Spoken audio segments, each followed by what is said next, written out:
الحمد للہ رب العالمین والصلاة والسلام علی سید المرسلین اما بعد فاعوذ باللہ من الشیطان الرجیم بسم اللہ الرحمن الرحیم او کما قال علیہ الصلاة والسلام فی البخاری قال رسول اللہ صلی اللہ علیہ وسلم بلغوا عنی ولو آیا صدق اللہ العظیم وصدق رسولہ النبی الامین المتین الکریم ان اللہ وملائکتہ یصلون علی النبی یا ایھا الذین آمنوا صلوا علیہ وسلموا تسلیما اللهم صل على سيدنا شفيعنا حبيبنا طبيبنا قلوبنا نبينا ومولانا محمد معدن الجود والكرم وعلى آله وصحبه وبارك وسلم صلوا عليه صلاة والسلام عليك يا سيدي يا رسول اللہ۔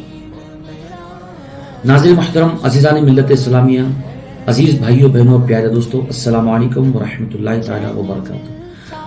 پروگرام اصلاح معاشرہ لے کر حاضر خدمت ہوں انشاءاللہ تبارک و تعالی۔ آج طلاق کے عنوان پر انشاءاللہ نبی کریم صلی اللہ علیہ وآلہ وسلم کی احادیث مبارکہ ہم سننے کی کوشش کریں گے۔ سب سے پہلے سنن دارقطنی کی روایت آپ کے سامنے پیش کروں گا۔ سنن دارقطنی کی روایت ہے، کتاب الطلاق میں ذکر کیا گیا ہے، حضرت معاذ رضی اللہ تعالی عنہ اس حدیث کے راوی یا فرماتے ہیں کہ حضور سید عالم صلی اللہ علیہ وآلہ وسلم نے فرمایا، اے معاذ، کوئی چیز اللہ تبارک و تعالی جل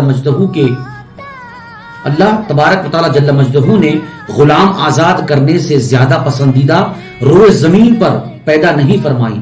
یعنی روئے زمین پر اللہ تبارک و تعالیٰ کو جو سب سے زیادہ پسند ہے وہ کہ غلام کو آزاد کیا جائے۔ اس کے بعد نبی کریم صلی اللہ علیہ وسلم نے ارشاد فرمایا، اور کوئی شے روئے زمین پر طلاق سے زیادہ ناپسندیدہ پیدا نہ کی۔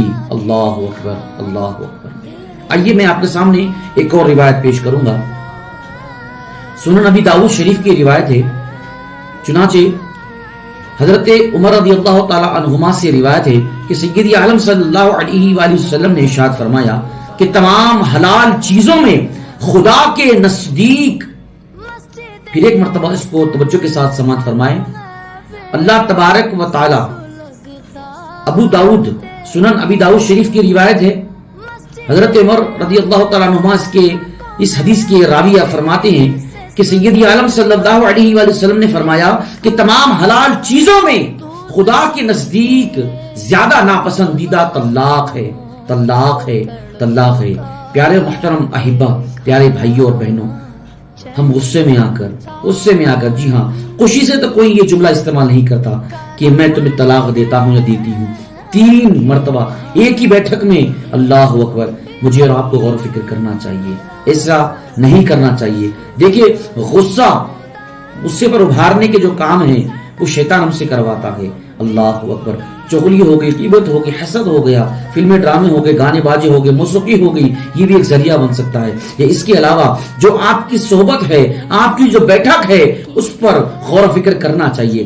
اکثر مرد حضرات مرد ہونے کا یہ غلط استعمال کرتے ہیں اور وہ یہ الفاظ کو ادا کرتے ہیں جس سے اللہ کو طلاق واقع ہو جاتی ہے۔ پھر بعد میں لینے کے دینے ہو جاتے ہیں، دوست سے مشورہ کرتے ہیں، ان سے مشورہ، پھر امام صاحب سے، مفتی صاحب سے مشورہ کرتے ہیں تو وہ کہتے ہیں کہ جاؤ دارالفتہ اہل سنت سے رابطہ کرو۔ وہ مفتیان اکرام آپ کو قرآن و حدیث کی عین روشنی میں اس مسئلے کا حل بیان کریں گے۔ پھر مفتی صاحب کے پاس جایا جاتا ہے، پھر وہ سوال پوچھتے ہیں سائل سے، سوال کے بعد پھر وہ کہتے ہیں کہ طلاق واقع ہو گئی، تو سائل کہتے ہیں، سوال کرنے والے یہ کہتے ہیں کہ مفتی صاحب، حضرت صاحب، مولانا صاحب، میں نے غصے میں یہ کہا ہے۔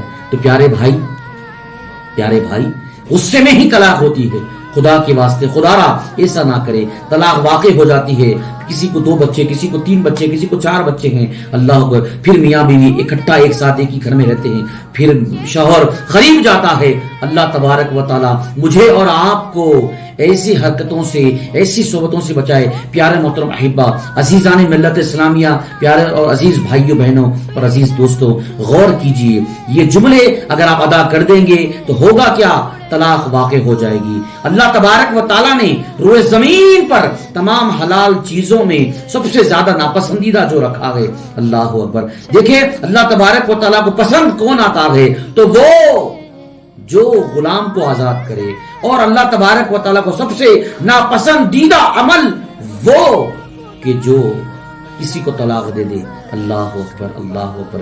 جہالت کو دور کیجئے, علم حاصل کیجئے, جمعہ کے دن جلدی آئیے, اردو بیان کو سنیے, خطبے کو سنیے. اسی طرح سے ہفتہ وار پروگرام کسی علامہ, کسی مولانا, کسی مفتی صاحب, کسی پیر صاحب ہو, اہل سنت کے ہو, مسلک کی اعلیٰ حضرت والے ہو, اہل سنت والجماعت کے مقرر خطیب, ان کے واعظ میں جائے, ان کے درس میں جائے, ان کے پروگرام میں جائے, ان کے درس قرآن میں جائے, درس حدیث میں جائے, درس تصوف میں جائے, جا کر بیٹھے, علم کو سیکھے, سنیں وہ کیا کہتے ہیں. اگر آپ کو کچھ مسئلہ ہو تو اکیلے میں ان سے آپ رجوع کریں, مسئلہ لکھ کر کے دیں. شرمانے کی کوئی بات نہیں ہے. نہ جانے ہم کتنا علم حاصل کرتے ہیں. جی ہاں, فرصت ہے ہمارے پاس تو ناول, میگزین, نیوز پیپر کو اور کتابوں کو, کہانیوں کو, قصوں کو پڑھ دیں اور سننے کے لیے. نہ جانے یوٹیوب پر اور سوشل میڈیا پر کتنی ویڈیو کلپیں چلتی ہیں, کتنی طرح طرح کی الگ الگ کتابیں آڈیو کی شکل میں, ویڈیو کی شکل میں. یہ نہ جانے انسان اور مسلمان کہاں کہاں پر اپنے قیمتی وقت کو فضول صرف کر رہا ہے. خدا را وقت کو غنیمت جانے. جی ہاں, ایک بار ہی گزر جائے گا تو دوبارہ پلٹ کر نہیں آئے گا. تو آج کا ہمارا جو موضوع تھا, ہم عنوان لے کر آئے ہیں اصلاح معاشرہ, اور اسی پروگرام میں ہمارا جو عنوان ہے وہ طلاق کا بیان ہے. طلاق یہ ایسی شے ہے, اس کے بارے میں انسان کو سیکھنا چاہیے. جی ہاں, جب آپ کا رشتہ چل رہا ہو, لڑکی ہو یا لڑکا ہو, ایسے میں آپ پر یہ فرض ہے کہ آپ طلاق کے مسائل کو سیکھیں, نکاح کے مسائل کو سیکھیں, اولاد کی تربیت کیسے ہونی چاہیے. جی ہاں, میں آپ ہی سے خطاب کر رہا ہوں, آپ ہی سے عرض کر رہا ہوں. ابھی نکاح نہیں ہوا, اس سے پہلے اولاد کے مسائل سیکھنا چاہیے. یعنی کہ اولاد کی تربیت کس انداز سے شریعت کے دائرے میں رہ کر کرنی چاہیے. شریعت مطہرہ اور قرآن و حدیث کے عین مطابق ہم زندگی گزاریں. اپنی اولاد کو قرآن و حدیث کا جامع بنائیں, اس کی پابندی کروائیں. جی ہاں, آپ کا نکاح ہونے والا ہے. اگر رشتوں کی تلاش جاری ہے, پیارے اور محترم عزیز بھائی اور بہنوں, میں آپ سے گزارش کرتا ہوں, علم کو سیکھیں, جہالت کو دور کریں, شرمائیے مت. جی ہاں, علم دین کو سیکھیں. خواتین پردے کی حالت میں رہ کر خواتین کے پاس جائے, عالمہ باجی کے پاس جائے, کسی گھر کے پاس سنی مدارس کے پاس جائے, داخلہ لے, اور ایک ہفتے میں 10-15 دن 20 دن کے اندر جو ضروری مسائل ہے نکاح کے, طلاق کے اور اولاد کی تربیت, اس کو سیکھے. اللہ تبارک و تعالیٰ سے دعا کرتا ہوں, اللہ جل مجدہ ہم سب کو علم دین سیکھنے, شرم کو دور کرنے, علم کو حاصل کرنے, اس پر عمل کرنے اور اس کو دوسروں تک پہنچانے کی توفیق و سعادت عطا فرمائے. اللہ تبارک و تعالیٰ ہم سب کو 5 وقت کا نمازوں کی پابندی کرنے کی توفیق عطا فرمائے. کثرت کے ساتھ درود پاک کی کثرت کیجئے اور خوب ذوق و شوق کے ساتھ قرآن کی تلاوت کیجئے. روزانہ کم از کم 313 مرتبہ درود پاک کو اپنا معمول بنائیے. اچھی صحبت سے, اچھے دوستوں کے ساتھ دن کو گزارے, وضو کے ساتھ دن کو گزارے, ماں باپ کی اطاعت و فرمانبرداری کیجئے. اللہ تبارک و تعالی ہم سب کو کہنے اور سننے سے زیادہ عمل کی توفیق عطا فرمائے. آمین بجاہ سید المرسلین وما علینا الا البلاغ المبین. السلام علیکم ورحمۃ اللہ تعالی وبرکاتہ.